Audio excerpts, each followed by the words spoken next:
entonces nos vamos a dedicar a instruir. ¿A qué te dije? Instruir.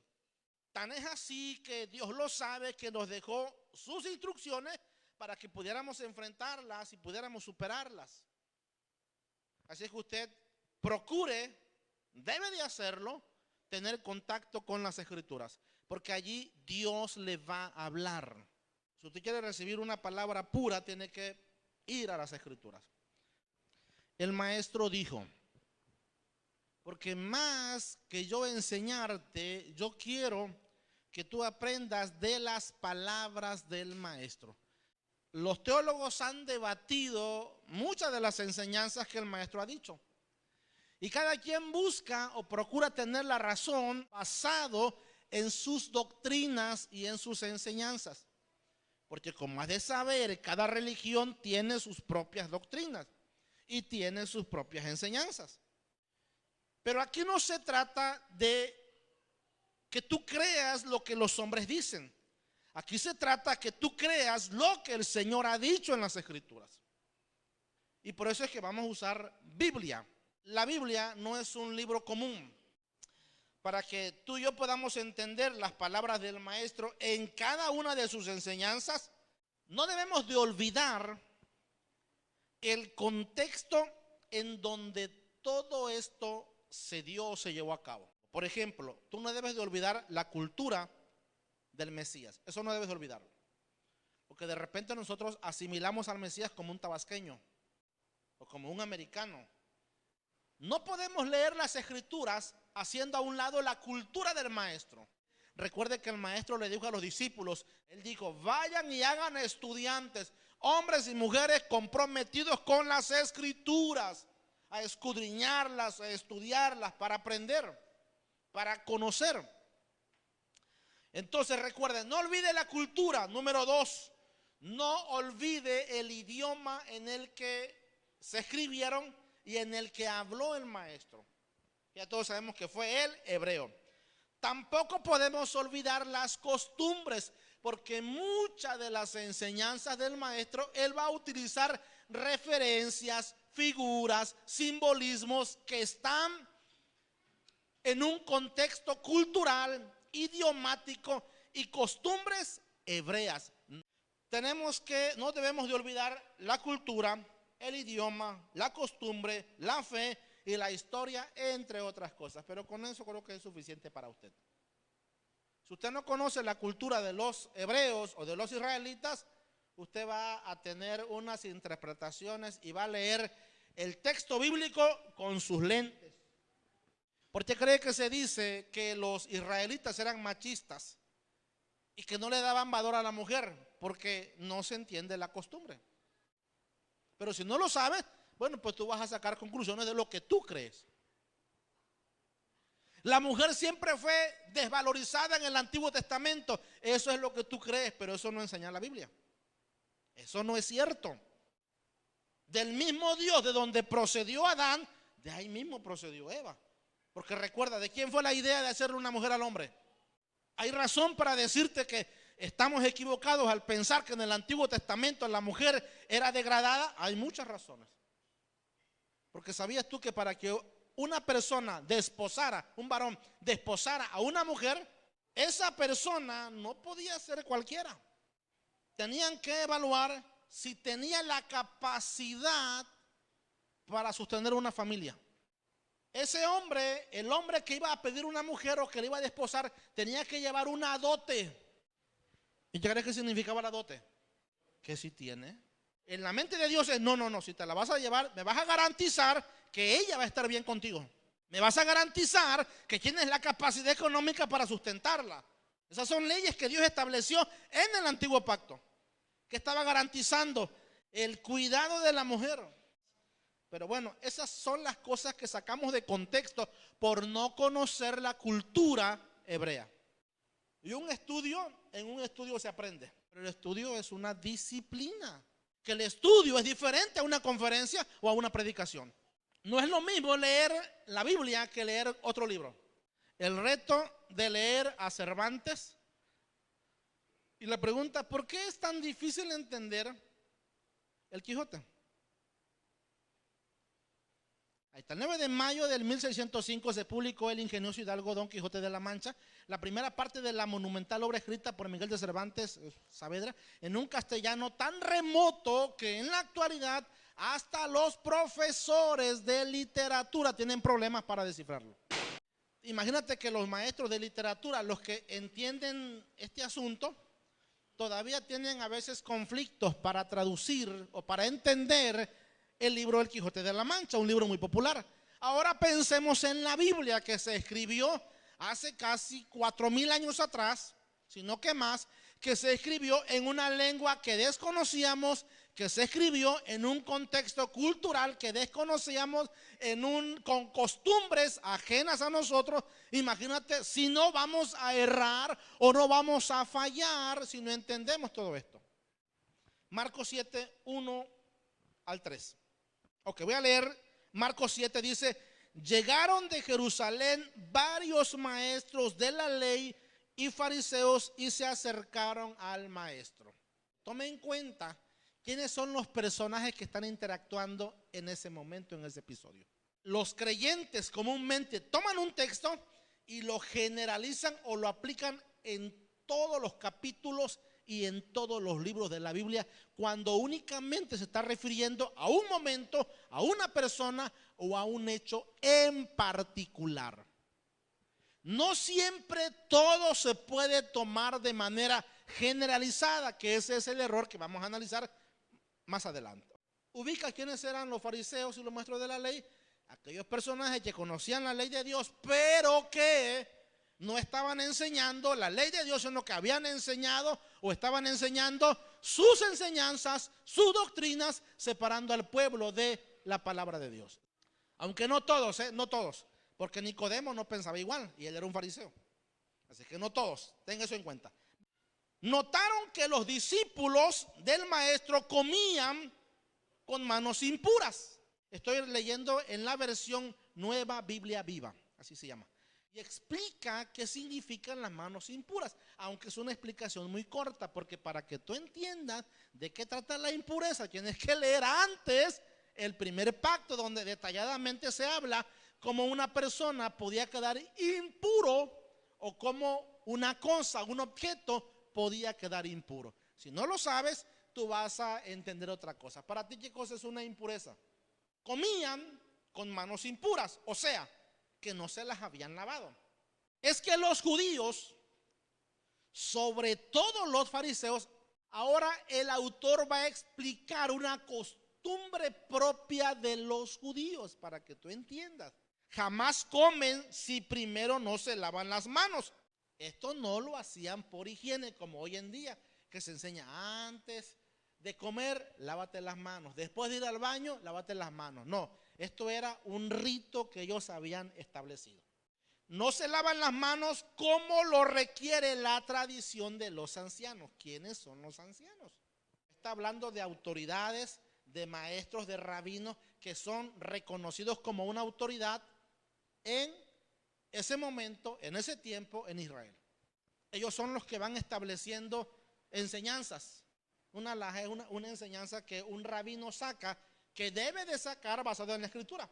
Pero muchos de ellos sacaban estas enseñanzas, las aplicaban a los hombres y les decían: si no haces lo que yo te digo, no importa que tú hagas lo que la Biblia dice, por ejemplo, tú vas a estar mal. Tienes que obedecerme a mí. Ese era el problema. Manos impuras o común se refiere a una limpieza ritual que no era por higiene. Este rito era o fue establecido por tradición de los maestros reconocidos como una autoridad en las enseñanzas de la ley. De lo que están juzgando al maestro y a sus discípulos no es porque no guardan la ley de Dios, sino porque no están haciendo una ley que los hombres han establecido. Esa es la acusación.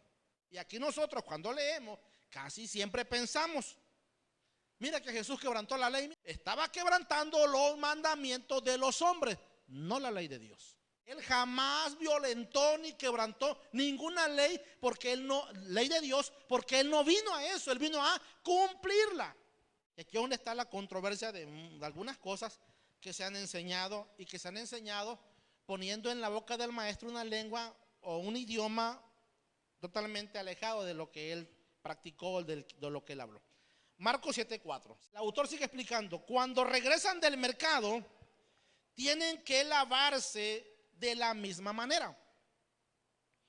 Antes de tocar cualquier alimento, recuerda, es un rito.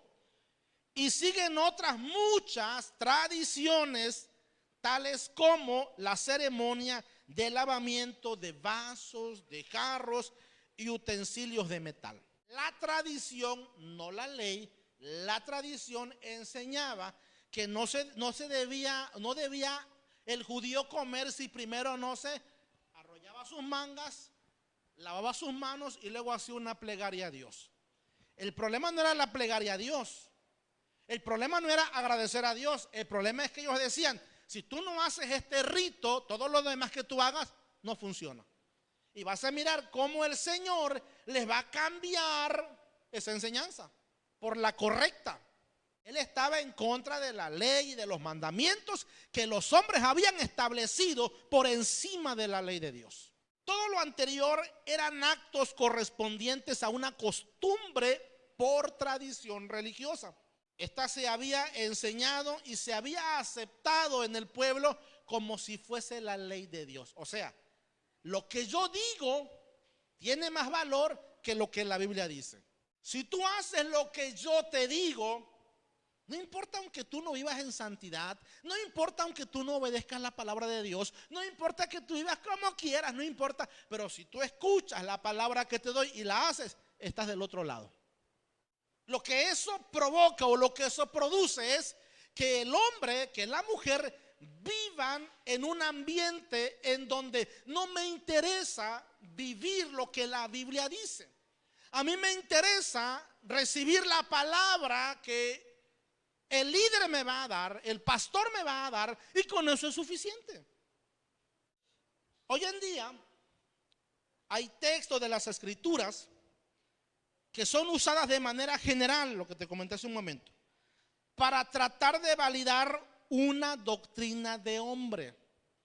Muchos textos de la Biblia se han torcido para validar la visión de un hombre, la enseñanza de un hombre, la costumbre de un hombre, y nos van alejando sin darnos cuenta de las Escrituras. ¿Por qué crees que no hay interés en estudiarlas? Que la persona considera y cree que es suficiente con escuchar al pastor, la predicación, y con eso, ¿para qué le busco más? Y si tú no estudias las Escrituras, ¿cómo vas a saber si yo estoy equivocado? ¿Cómo vas a saber si yo te estoy guiando, pero por un camino equivocado? ¿Cómo lo vas a saber? Una es mi responsabilidad y otra es su responsabilidad. Esto aparece en el primer pacto, ahí está. Entonces la ley dice que la persona, si tiene contacto con un cadáver, ya sea de un ser humano o de un animal, esa persona quedaba impura. O sea, no apto. ¿Para qué? Para entrar al campamento. Dios les dijo que Él estaría en medio de ellos en el campamento. Si pasaban por esa situación, tenían que lavarse y quedar impuros hasta la noche, y después ya podían otra vez entrar al campamento.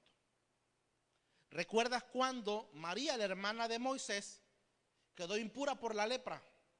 Ella no podía entrar al campamento. Y esa no es una ley de Moisés, esa es una ley de Dios. Dios le dijo: no va a entrar hasta que sane de su impureza. Porque recuerda que la lepra significa pecado. No, si era permitido el lavamiento, pero cuando una persona estaba en esa situación. Los maestros de la ley, los fariseos, están haciéndole o tratando de reprender al maestro. Preguntaron estos hombres: ¿por qué tus discípulos no siguen, ojo una vez más, la tradición de los ancianos? ¿Por qué comen sin lavarse conforme al rito, no conforme a la ley?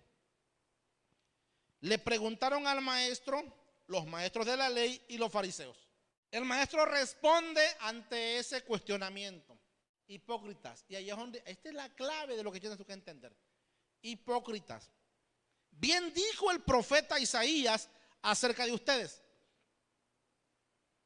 este pueblo de labios me honra, pero lejos de mí está su corazón. Estos maestros lo están acusando a él de que no guardan los mandamientos de ellos mismos, de los ancianos, de ellos mismos. Y el Señor los acusa que ellos no guardan el mandamiento de. ¿Tiene más validez allí? Así se encuentra la gente hoy en día, discutiendo por doctrina de hombre, o mejor dicho, debatiendo las doctrinas de la Biblia y aceptando la doctrina de los hombres. Y no les basta con que la Biblia lo diga, pero sí les basta si fulano lo dijo. Si lo dijo, cree porque va a pasar, créelo. Versículo 7, vea que dice: la adoración que me brindan, porque ellos pensaban que haciendo eso, adoraban al Señor. Ellos pensaban que haciendo ese acto de limpieza, se presentaban puros delante de Dios. La adoración que me brindan, no les sirve de nada, porque enseñan tradiciones humanas como si fueran mandamientos de Dios. Ese es el problema, señores. El que estamos enseñando hoy, lo que Dios me revela a mí, sin fundamentarlo en la Escritura. Y estamos enseñando que usted no me puede cuestionar a mí por la enseñanza que le doy, pero sí puede cuestionar la Escritura. Los tiempos que estamos viviendo siempre han existido. Nada más que en aquel entonces, si había hombres y mujeres que estudiaban las Escrituras y que no se dejaban engañar tan fácilmente. Por eso el apóstol decía: prueben a los espíritus, pruébenlos, verifiquen, corroboren. La adoración que me brindan no les sirve de nada porque enseñan tradiciones humanas como si fueran mandamientos de Dios. Le reclaman, escucha, por la no observancia a una tradición judía y no a la ley de Dios. Ese es el reclamo que están haciendo ellos. Pero como decía en el versículo 7, este versículo 7 es la clave para entender sobre el punto del problema que se está suscitando. El maestro defiende la ley y no defiende la tradición. Pretender honrar a Dios, honrar al cielo, haciendo a un lado las leyes de Dios, es un grave error. Todo aquel que quiera honrar a Dios tendrá que hacerlo fundamentado en la Escritura. Una persona que vive practicando doctrinas y enseñanzas de los hombres, suprimiendo la ley divina, déjame decirte que está lejos de Dios. Eso es lo que dice el Señor. No importa cuánto tú me obedezcas a mí, no importa cuántas cosas tú hagas humanamente, pero si tu corazón está lejos de la ley de Dios y no cumples lo que Dios te pide, eso no funciona. Pero nos aferramos a nuestras propias enseñanzas. El maestro dice: ustedes pasan por alto los mandamientos de Dios. Esta enseñanza de que los mandamientos de Dios ya quedaron anuladas, ya prescribieron, ya no son vigentes, ya caducaron, esta no es una enseñanza nueva. Eso años se viene enseñando. Si usted no entiende que el maestro fue un judío con una cultura judía y con costumbres judías, usted va a malinterpretar sus palabras. Vea que dice: ustedes pasan por alto los mandamientos de Dios y se aferran a tradición de los hombres. Versículo 9. Vea, rechazan las leyes de Dios.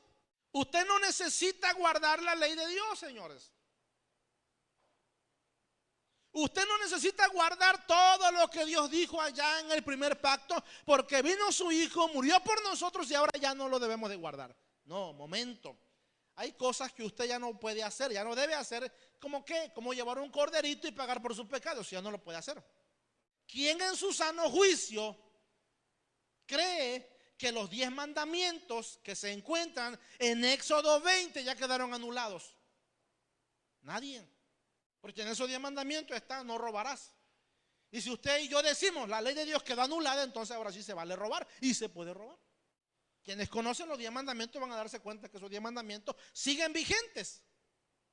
Pero entonces, ¿por qué decimos que la ley del primer pacto quedó abolido? Porque no entendemos cuando hablamos de pacto a qué se refiere, pero eso va a ser otro tema. Ok, versículo 9, rechazan las leyes de Dios por guardar la propia tradición de ustedes.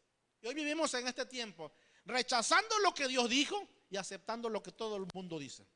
pasar por alto la ley divina y en su lugar establecer la nuestra es un problema. Porque te voy a decir algo.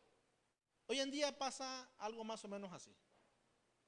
La gente evita guardar los mandamientos de Dios y guarda sus propias leyes como creen y como piensan.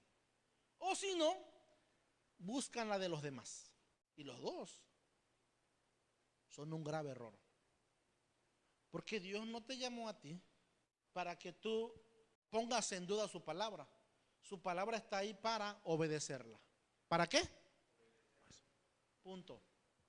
Dios le dijo al hombre y a la mujer: todo lo que está en el huerto puedes comer, excepto este no lo puedes comer. ¿Y qué le tocaba a ellos hacer? Obedecer. Rechazar la ley divina y aceptar la de los hombres es un problema. Las personas se pasan cuestionando la ley de Dios, poniendo en duda lo que el Padre ha dicho. Quítese la costumbre de tomar solo un texto y aplicarlo en todo. Mira lo que el Señor aquí, todo lo aplica. No. Tienes que entender que hay una particularidad. Ahora vea que el maestro va a usar uno de los mandamientos que se encuentran en Éxodo 20 del primer pacto, o como se le conoce en el Antiguo Testamento. Mira que dice: Moisés les dijo: honra a tu padre y a tu madre, y el que maldiga a sus padres, ¿qué dice? Muere irremisiblemente. Esto es la ley de Dios.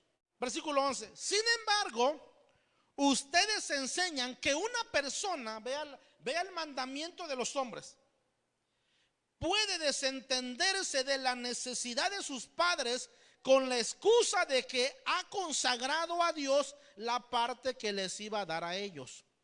La ley dice que honres a tu padre y a tu madre, pero pasemos por alto eso. En lugar de que tú hagas eso, haz esto otro y ya con eso cumples el mandamiento. Versículo 12. Ustedes afirman que quien dice esto ya no está obligado a ayudar a sus padres. O sea, puede violar ese mandamiento. Esa es la enseñanza de los hombres. Tú puedes violar los mandamientos de Dios y no pasa nada. Versículo 13. Así ustedes pisotean la ley de Dios por guardar la tradición humana. Este es solo un ejemplo de muchos. O sea que cuando usted deja de vivir de acuerdo a las instrucciones de Dios y toma otras, usted lo que está haciendo es pisoteando la instrucción de Dios.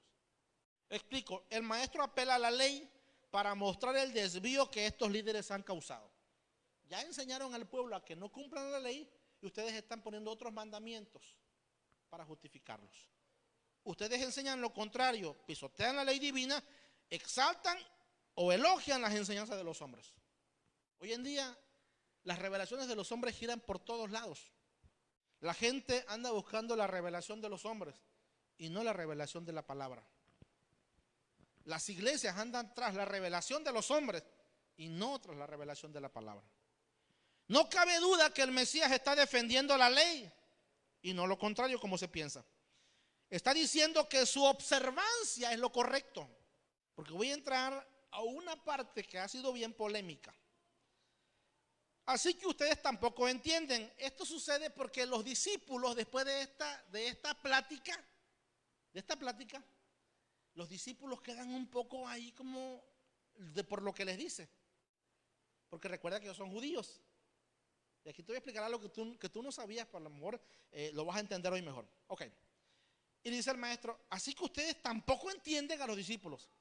Les preguntó: ¿no ven que lo que una persona come no le puede contaminar? Versículo 19. Porque los alimentos no entran en el corazón, sino en el estómago y después van a la letrina. Con esto el Señor quiso decir que todos los alimentos son limpios. Subrayemos eso. Con esto el Señor quiso decir que todos los alimentos son limpios. Y este es un debate que la gente ha tenido por años. Pero lo vamos a explicar. No te me desesperes porque quiero dejártelo puntual. Ok. Los discípulos quedaron confundidos con las declaraciones del maestro.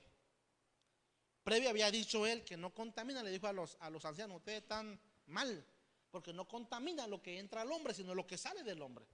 Y cuando eso oyeron los discípulos, dijeron: a ver, ¿cómo que no contamina? Explícanos mejor eso, porque como que nos dejaste confundidos con ellos. el problema no era sobre lo que se podía comer o no. Eso no era el problema. Porque allí mucha gente toma ese texto para decir, mira, se puede comer de todo. El Señor dijo, coman de todo ustedes, no hay problema. No, Él no dijo eso. ¿Cuál era el debate? ¿Cuál era el problema? Que estaban comiendo con las manos sin lavarse. No, qué tipo de alimentos podían comerse o qué tipo de animales podían comerse. Ese no era el tema.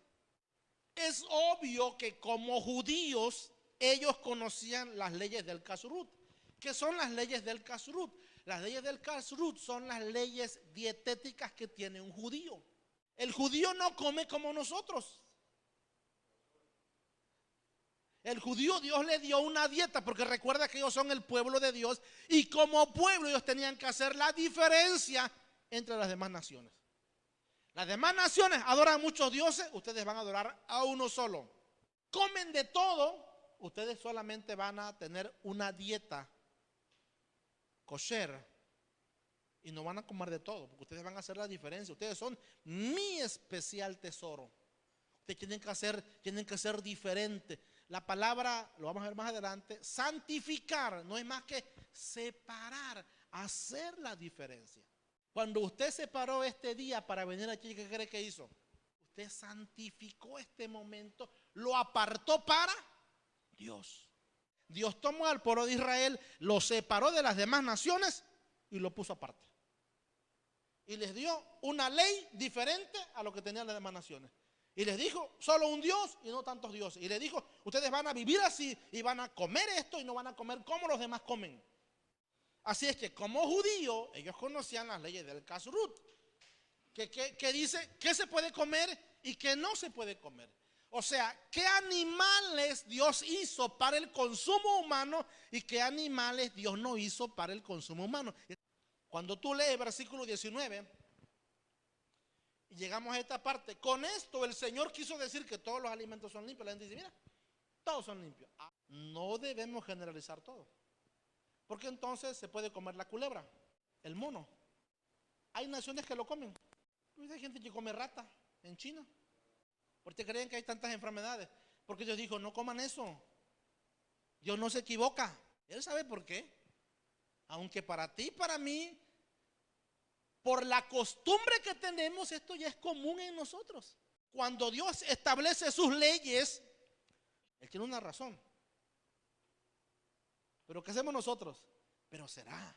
Nosotros siempre andamos buscando vueltas y nos pasa lo que le pasó a Eva, que Dios le dijo un rotundo, no comerás de ese árbol. Y luego vino la serpiente y le dijo, no hombre, dale una mordidita nada más, no pasa nada.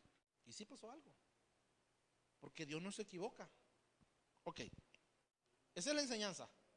Lo más importante era purificarse el corazón y no solamente las manos, para que seamos totalmente limpios. Ok, pero quiero que vayamos a algo ahorita, Hechos capítulo 10, versículo 11-14. Hay un hecho interesante en el libro de los Hechos, capítulo 10, que mucha gente ha utilizado para decir que el Señor le dijo a Pedro que matara y que comiera los animales, aunque fueran impuros. Pero vamos a darnos cuenta que eso no es lo que dice la Biblia. Y vio Pedro el cielo abierto y que descendía algo semejante a un gran lienzo, como un pañuelo grande, atado de las 4 puntas, era bajado a la tierra, en el cual había de todos los cuadrúpedos terrestres y reptiles y aves del cielo, de todo, de todo, de todo. Tanto para un judío, piensa como judío, tanto animales que se pueden comer como animales que Dios dijo que no podemos comer. No es la primera vez que Dios dice no comerás de eso. Recuerda que eso se lo dijo a Adán y a Eva en el huerto de Edén. No comerás de este árbol, porque a veces pensamos que solo en esa ocasión no. Ok, versículo 13. Y le vino una voz y le dice a él, levántate Pedro, mata y come. Ahora mira la respuesta de Pedro. Vea la respuesta de Pedro. Entonces Pedro dijo, Señor, ¿cómo dijo?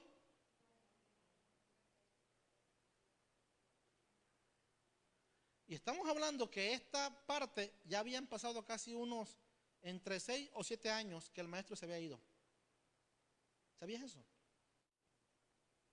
Y Pedro todavía hasta ese momento que él dice, Entonces Pedro dijo: Señor, no, por ninguna cosa común o inmunda, perdón, porque ninguna cosa común o inmunda, ¿qué dice? Hasta hoy, Señor, yo no he comido. Entonces, ¿qué te dice a ti eso? ¿Qué fue lo que ellos entendieron cuando el maestro dijo en Marcos capítulo 7? ¿Qué entendieron ellos? Que se podía comer de todo. Pedro lo que entendió, como el maestro le explicó, es: el problema es el lavamiento de las manos, señores. No importa que no se laven las manos, porque el judío pensaba que si no se lavaban las manos se convertían en impuros o eran inmundos. Pero ojo, estamos hablando de lavamiento de manos, no estamos hablando de qué alimentos se pueden o no se pueden comer. Marcos 7. En Hechos 10 vemos a Pedro que está viendo todos los cuadrúpedos, todos los animales, tanto los comestibles como los no comestibles, que cuando el Señor le dice mata y come, él dice: Señor, no, porque nunca jamás ha entrado en mi boca animal inmundo o impuro. No lo he hecho. La respuesta del Señor es: no llames impuro a lo que yo ya he purificado, santificado. Y más adelante, si sigues leyendo, te vas a dar cuenta que no se refería a la comida. ¿A quién se refería?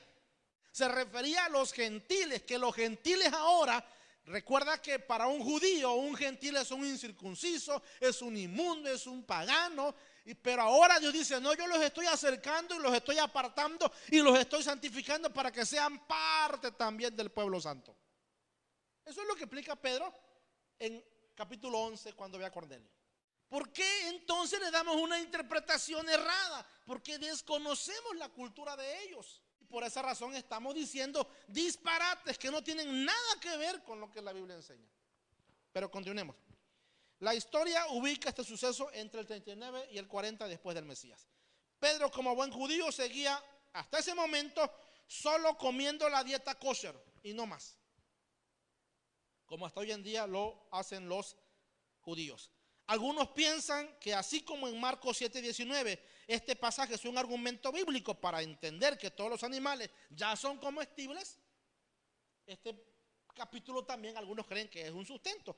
Pero esto no es más que una figura que el Señor usa como un comparativo entre lo santo y lo común o impuro. No se trata de la comida en el caso del maestro. Otra vez Marcos 7:19. ¿De qué habla el Señor? ¿De animales o de alimentos? Porque los alimentos no entran al corazón sino al estómago y después van a la letrina. Con esto el Señor quiso decir que todos los alimentos son, o sea, que no requería de que se lavaran las manos por el rito. O tú te lavas las manos por higiene. Ellos lo hacían por una tradición y un mandamiento que el hombre les había impuesto. No era así. A partir de, con esto Jesús, en adelante, a partir de con esto Jesús, son limpios. Algunos exegetas entienden que es una nota que se añade al texto original para dar una explicación, pero desde el punto de vista del escribano. Entendamos el término: todos los alimentos, no animales, todos los alimentos, o sea, todo lo comestible, lo que es apto para el consumo humano, ya queda santificado. Y vamos a mirar cómo queda santificado. No debemos caer en la imprecisión de generalizar todo, porque si alguien dice: pero es que el Señor dejó limpio todos los animales, entonces pues hay que comer de todo. Lógicamente no es así. ¿Usted lo entiende así? ¿Usted entiende que el Señor hizo limpio todos los animales y todos son comestibles ahora? Si no te lavas las manos, haces impuro lo puro y contamina tu alma. Ese era el pensamiento del judío. El Señor le dice: no, señores, no es porque te laves las manos, sino es porque tengas limpio el corazón. Es que desde tu corazón venga una honra de veras a Dios y no lo hagas por mero rito. 1 Timoteo capítulo 4 versículo 3 al 5 dice: este es otro texto también que se agarra para decir todo se puede comer ahora. Vamos a analizarlo. Afirmarán que es malo casarse y prohibirán comer ciertos alimentos que Dios ha creado para que los creyentes, oiga, los que han conocido la verdad, y eso vamos a explicar a qué se refiere, los coman con acción de gracias. Versículo 4: todo lo que Dios hizo es bueno y nada debe desecharse, si lo tomamos con agradecimiento a Dios. Y versículo 5, pues la palabra de Dios y la oración lo santifican. Este texto la gente dice, mira, aquí dice en la Biblia que todo es bueno y no se debe dejar nada. Vuelvo al punto, entonces comamos murciélagos.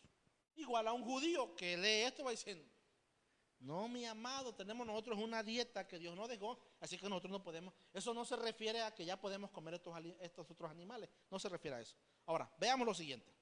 ¿Qué hay en la mente del apóstol en el momento de escribir esta carta? Recuerda, Pablo es un judío, observante de las leyes de Dios.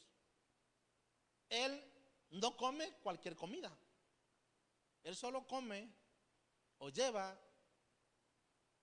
una serie de alimentos que Dios les permite que coman y no otra cosa. Así que en su mente de él no está otra situación. Cuando la Biblia dice los que han conocido la verdad, esta palabra es un sinónimo de las escrituras. O sea, la Biblia que en ese momento, en aquel entonces ellos estaban estudiando, eso se refiere. Y lo vamos a ver más adelante, mira. No debemos generalizar que por el hecho de que versículo 4 diga todo lo que Dios hizo es bueno y nada debe desecharse, no debemos generalizar lo que todo se puede comer. Ahora quiero que vayas al siguiente, mira. Pues la palabra de Dios y la oración lo santifican. Aquí este es el punto que quiero llevarte. Santificar, recuerda que significa ¿qué? Separar, apartar. Hacer la diferencia, poner aparte algo y dedicarlo para algo. No es la palabra la que nos dice qué sí y qué no hacer. Porque dice el apóstol, pues por la palabra de Dios y por la oración las cosas hacen la diferencia, las cosas se apartan. Porque es la palabra de Dios la que te dice qué sí debes de hacer, qué no debes de hacer. Por la palabra y por la oración. Por lo que Dios permite a través de la palabra. Si Dios lo permite y oramos, eso queda santificado. Pero si no lo permite, porque usted no puede limpiar o no puede santificar algo que Dios ha declarado inmundo o impuro. Por eso es que usted tiene que conocer las escrituras, porque por la palabra usted va a hacer una separación entre lo bueno y lo malo. No es la Biblia la que nos dice qué sí debemos hacer y qué no debemos hacer. Pues es ella. Quería con esto decirte que cuando analicemos las palabras del maestro, las estudiemos, vayamos a ese contexto cultural de él para poder entender qué él nos está diciendo. Y no caer en los errores de interpretación como mucha gente lo ha hecho. Porque lo interpretan de acuerdo a su. Aquí en México, ¿qué se come? ¿Qué no se come? Hay muchas cosas que aquí en México se comen que en otro lado no se comen. Ahora, una vez más, si usted se va a guiar por su cultura, pues es un punto y aparte, señores. Pero si usted se quiere guiar por la cultura del reino de Dios, estamos hablando el mismo lenguaje. Porque no hay una ley diferente para uno y una ley diferente para otro. Porque entonces Dios no sería un Dios justo. ¿Cómo le decimos a los, o bueno, cuál es la crítica hoy en día de las autoridades? Es que hay una ley diferente para el rico y una ley diferente para el pobre. ¿Y eso qué es? ¿Justicia o es injusticia? Ni justicia. Eso reclamamos. No, Señor, la ley debe de ser pareja. Ahora, ¿usted tiene un Dios que es recto o es injusto? Sí, y entonces, si usted va a hacer las cosas basado en su cultura y en sus leyes, bueno, usted no hace la diferencia. Pero si usted quiere hacer las cosas basado en la ley de Dios y su palabra, usted está haciendo la diferencia entre los demás pueblos. ¿Cómo cree usted que va a brillar y va a hacer luz si usted vive como viven los demás? Por eso es que Dios le dio a Israel una ley diferente. Por eso es que les entregó una dieta diferente. El mundo lo puede hacer, el mundo lo puede comer, el mundo lo puede consumir. Y Dios le digo, pero ustedes no. Porque ustedes son mi especial tesoro. Ustedes son mi pueblo. Ustedes son pueblo, el pueblo del pacto. Con ustedes yo hice un pacto. ¿Te cae el 20 de la diferencia que hay que hacer? Es fácil seguir nuestras culturas, porque esa es la corriente de este mundo. No es fácil seguir la cultura del reino de Dios. Te voy a decir por qué. Porque en la cultura del reino de Dios, usted no debe de vivir como quiera ni como piense, sino de acuerdo a como el rey ha dicho. De acuerdo a como sus leyes y sus mandamientos se han establecido. Si usted vive de otra forma, ustedes pisotean la ley de Dios por hacer sus propios mandamientos y sus propias leyes. Quiera el Padre Eterno que tú y yo comencemos a ajustar nuestro corazón a las leyes del cielo. Yo sé que estamos acostumbrados a una cultura diferente a la del reino de Dios, pero es tiempo de que el reino de Dios se manifieste en tu vida.